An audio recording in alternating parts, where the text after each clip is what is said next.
everybody, and welcome to another episode of Neurodivergent Nook, our podcast featuring me, Helen Neal. I'm an autistic ADHD therapist, and Diane Franer as well. I'll let her introduce herself. Hey everybody, Diane Franer here, previous teacher and Senko and head teacher, and currently a foster carer and tutor and coach to neurodivergent children and teenagers. Oh, and I have ADHD and autism too. You haven't guessed that bit. So today we're actually going to be talking about something that is highly relevant to both of us. Yep. And that's menopause and neurodivergence, our own particular kind of neurodivergence, of course, and we've talked a bit before about both of us being autistic ADHD and how that, I suppose, stage of life affects us as individuals. And I did a little bit of research, get me, for this, for this podcast, and I was really shocked about how little research there is around how menopause affects ADHD traits and autistic traits, and how that experience is for women, and you know, having gone through it myself, and I guess we're effectively really waiting for the science to catch up. There are definitely pockets of research, you know, and I've found stuff that focuses on autistic ADHDers and how the change in hormone levels, obviously estrogen drops, can affect things like focus and emotional dysregulation. But we really do need to know more about it to help us to understand what's going on in our bodies. Yeah, totally agree with that. And I think obviously then there's that gap again, isn't there, that if you are a woman, for example, of our age, that's, you know, going to see the doctor for the first time or the 40th time, none of my neurodivergent sort of peers and colleagues have sat in with a doctor, and the doctor's also factored in and threaded in the fact that the patient is sitting there also autistic and ADHD with perimenopausal symptoms. There's absolutely no conversations being had there, you know. It's just focusing, isn't it, on that kind of medical, you know, model, you know, what are your symptoms, you know, do we need to give you HRT or not? There has to be, doesn't there? There has to start to be conversations around how that's affecting your neurodivergence, or is your neurodivergence affecting it more, you know? It all just weaves together, doesn't it? That's part of that person. Absolutely. And again, something that maybe the research needs to catch up on is we've heard an awful lot in the news about the increase in diagnosis, in inverted commas. Well, actually what's really happening is more people are being discovered because we understand things more, and I think an awful lot of that is related to the experience that older women, I say older delicately, being one of them, and I was only diagnosed in my late 40s, early 50s, and I, you know, from my own personal perspective, there was absolutely a link to perimenopause and menopause. But the science doesn't seem to be at one with the lived experience yet. Some of the things that I'd previously been able to work through, and that focus and that regulation, it just didn't feel like it was working anymore. No, just like literally like a light switch, isn't it? Dong. Hold on a second, what stage of my life am I in? Yeah. And then you suddenly make that connection. And anxiety actually was probably one of the things that I noticed ramp up significantly. Same for me. And I mean, is that what then made you think I need to go and have a chat with somebody? Or well, actually it's interesting because I was already in therapy because I'm a therapist. I need to have therapy, and it was more about that sudden realization that you know, I was at a particular life stage. I didn't go to the doctor. I did my own research. I'm autistic, and I looked into it, and it was something that, you know, that they talk about hormonal fluctuations and how that can affect anxiety in women. But it was maybe a little bit of a slow burn. Yeah, really. sure. And I think that kind of was happening all around the same time for you, wasn't it, with the diagnosis and stuff as well? Yeah. I'm just trying to think, it's a bit like what came first, the chicken or the egg for me, whether I was starting to become perimenopausal and I hadn't realised it. Like you, the anxiety was increasing significantly. I was also, thinking about starting to change my job, and then, waiting to see whether I had ADHD, and then, getting one diagnosis, then going on HRT, and then getting my autism diagnosis, and since then I've changed HRT twice. How on earth do you compartmentalise all of those things, isn't it? At the moment for me, that's just one messy head and messy body. I think part of that speaks to the fact that it is really difficult because there isn't that research, and I do think that at school and throughout our lives, no one talks about it and explains that this might happen to you when you're in your late 40s. But it's just almost, until you get there and you're living it, you've got absolutely no idea, have you? And then you suddenly you think, or perhaps if you have a GP that is a little bit more switched on, they suddenly think about the age. Yes. And then they go, oh. Yes. Light bulb moment. Yeah, absolutely. And that, that happened for me. I've got an awesome GP who is a young male, so yay to the young males out there, knowing their stuff about it. But it's interestingly enough been like the female GPs, and not putting them down, that I've had more challenging conversations with when I've wanted to change and try something different in terms of HRT. And the last time I've changed it for the third time, they were like, no, we don't think you should have this. And I said, but I've done my research, I know my body, I've also got autism, I've also got ADHD, and this is what I'd like to try. And yay, after 3 years of trying, I've got the perfect combination of HRT, which I had to push for.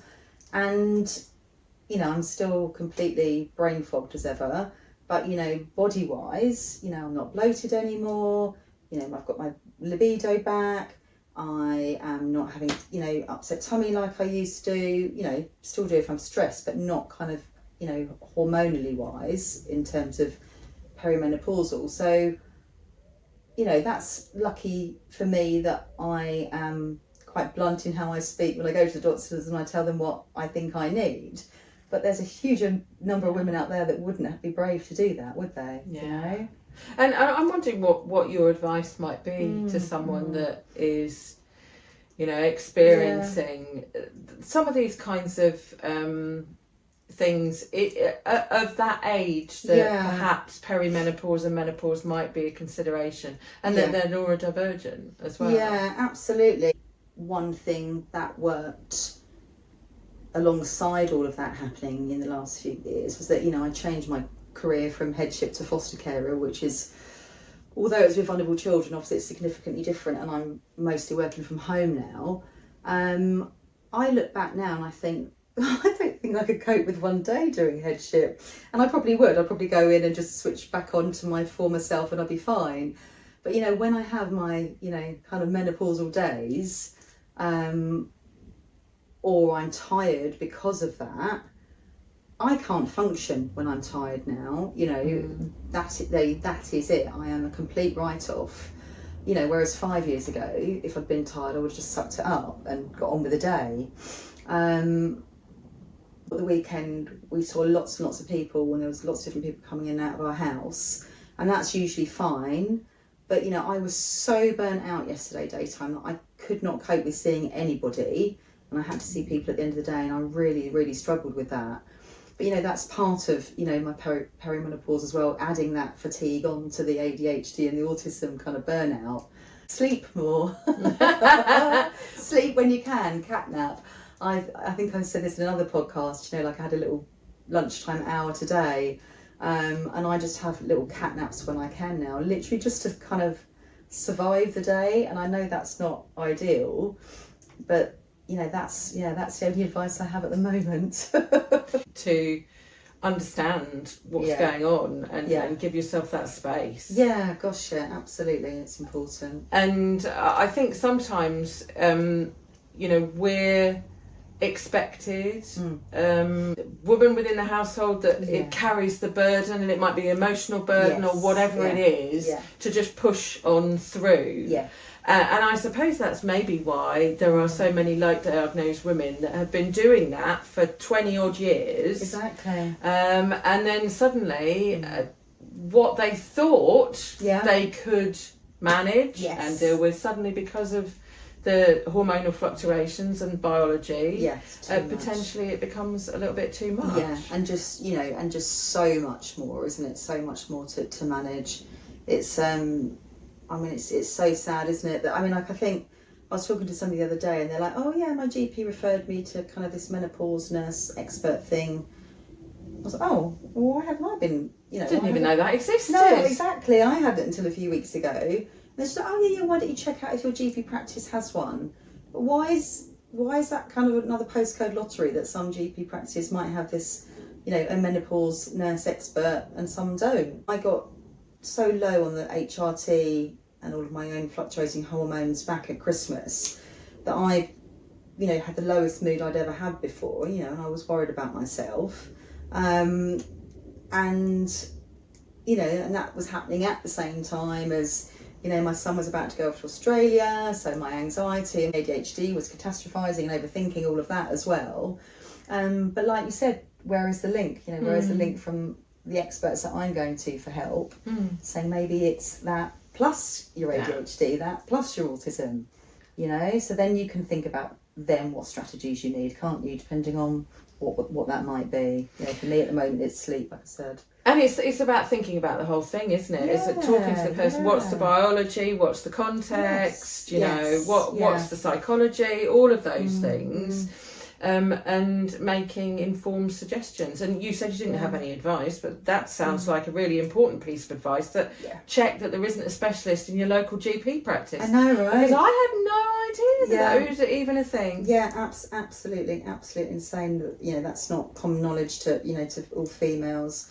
I'll give you a good summary. My son, having just come back from Australia this year, my husband, his dad was talking about my chaos in my head the other day, and my son said, "I really, really love you, Mum, but you're completely bonkers."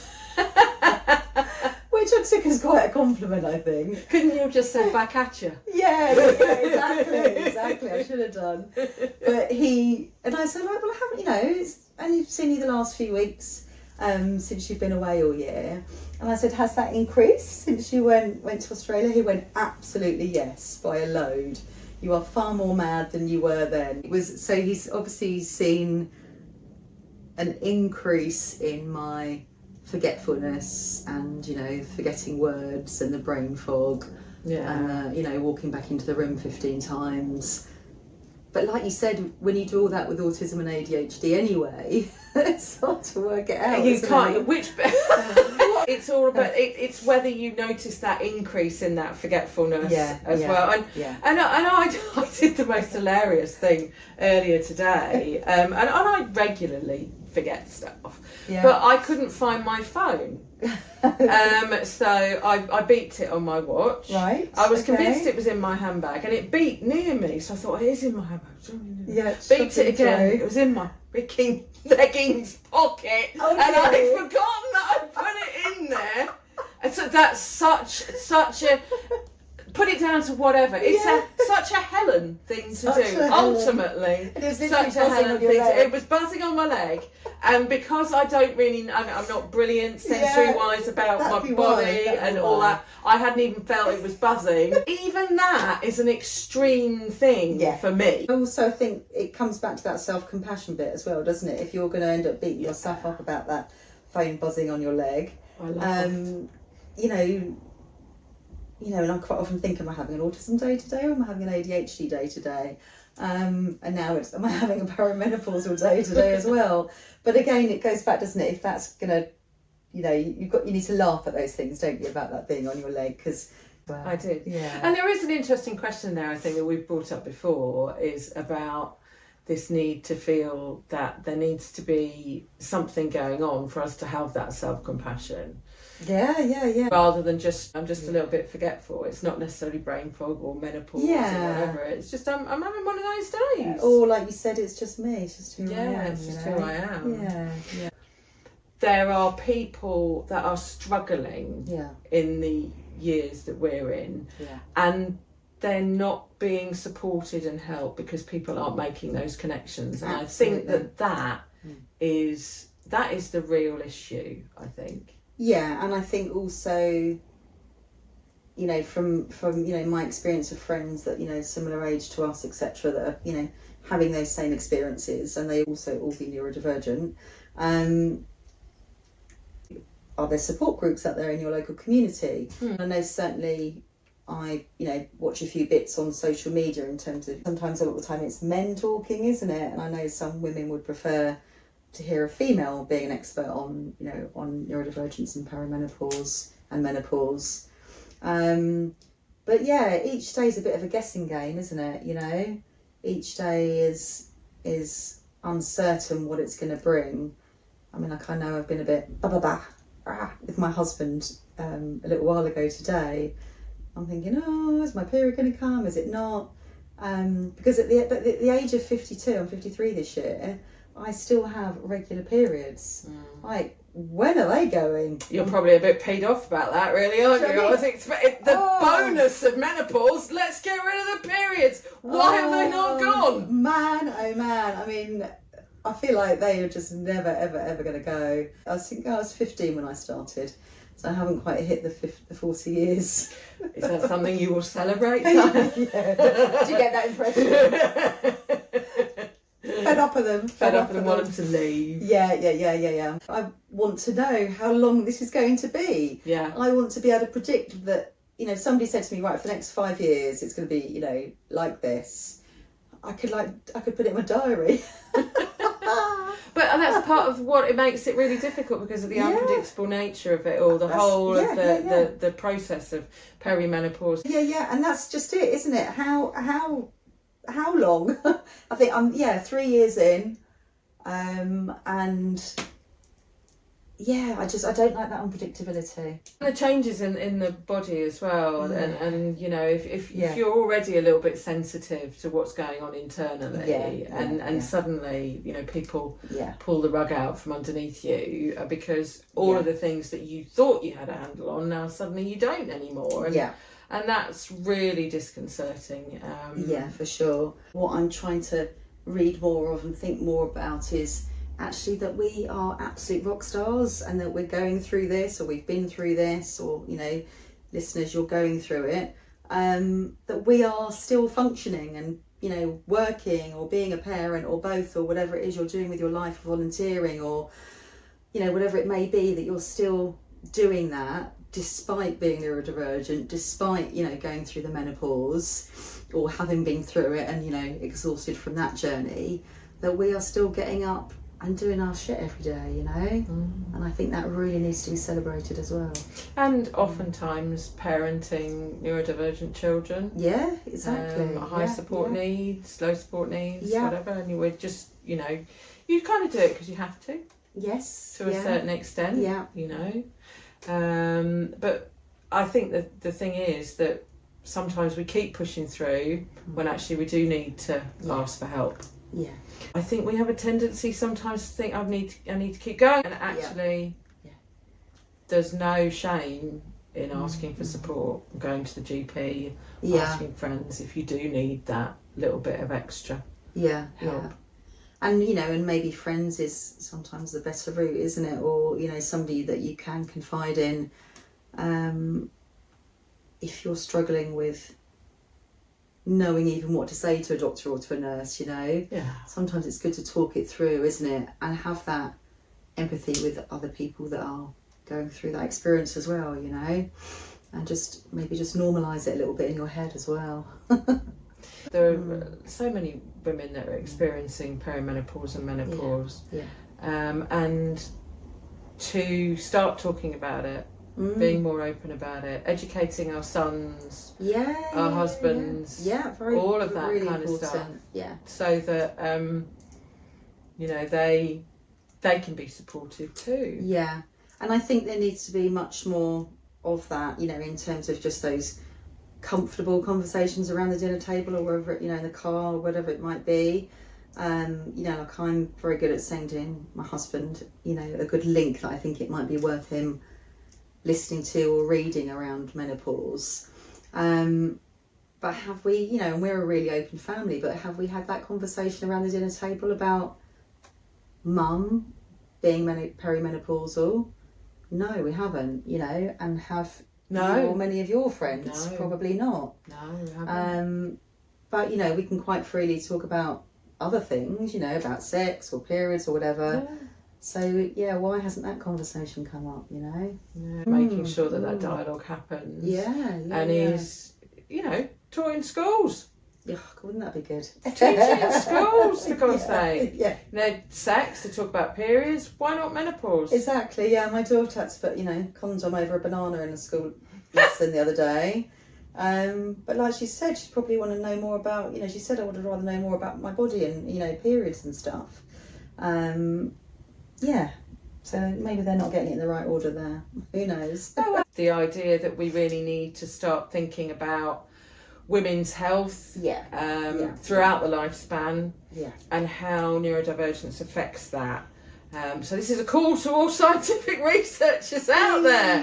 Please. Do the research, listen to the lived experience to, maybe find the pointers and move in the right direction to help and support women, because it's really, really important. And even just from an economic perspective, isn't it, supporting women to continue to be successful into their 40s and 50s in their careers as well, And however just they because want to be. just because they're going through the menopause doesn't mean that everything should have to shut down. So thank you very much for listening to us, and thank you, Diane, for coming. We'll be back again soon with more neurodivergent chatter. And really, really kind of you to stay for this long. And if you got any ideas, let us know. Please, And I'll pop some links to some research about menopause as well in the notes section on YouTube as well, and some of the other platforms too, just so you can have a read if you want to. Take care, everyone. Thank you. Thanks a lot.